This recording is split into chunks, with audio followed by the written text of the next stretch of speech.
네, 지금 중국은 신규 확진자 발생이 급격하게 줄면서 이 해외에서의 역유입 차단에 주력하고 있습니다. 수도 베이징 공항의 검역도 강화됐는데 이런 가운데 지난주 토요일 발생한 이 격리 시설로 쓰이던 호텔 붕괴 현장에서는 어린이와 어머니가 52시간 만에 극적으로 구조됐습니다. 중국 베이징 연결합니다. 강성웅 특파원.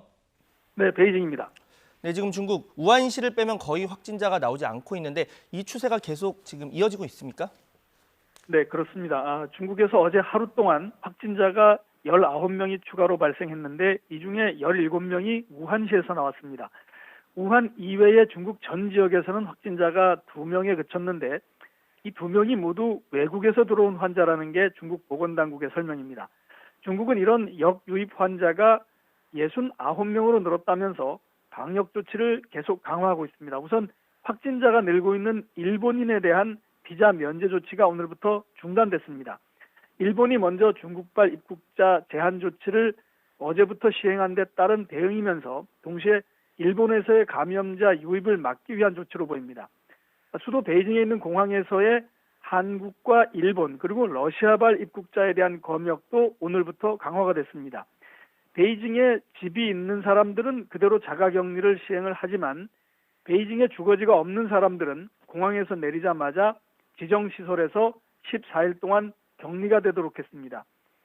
베이징에 사는 사람들도 공항에서 내리면 단체로 버스로 사는 동네까지 이동하도록 했는데 상하이시도 현재 이런 조치를 시작했습니다. 현재 중국 내 각 지역의 지정시설에 격리된 한국인 수도 여전히 1,000명을 넘는 상태입니다. 네, 앞서 지난주 토요일 중국에서 격리 시설로 쓰던 호텔이 붕괴되는 사고가 있었는데 2명이 추가로 구조됐다고요?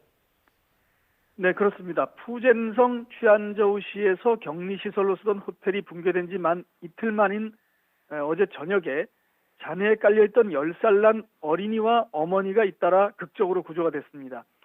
구조대원들이 어젯밤 8시 반쯤에 잔해 속에 생존자가 있다 이런 사실을 확인을 했고 3시간여 만인 밤 11시쯤에 두 사람을 모두 구조해냈습니다. 아들이 먼저 구조가 됐고 이어 잠시 뒤에 어머니가 구조가 됐는데 지난 토요일 밤 7시쯤 호텔이 무너진 이후 52시간여 만입니다. 이로써 매몰된 71명 가운데 지금까지 40여 명이 구조가 됐고 숨진 사람은 18명입니다. 중국 구조당국은 아직 붕괴 현장에 12명이 더 잔해에 깔려 있을 것으로 보고 구조와 수색 작업을 계속하고 있습니다. 지금까지 베이징에서 YTN 강성웅입니다.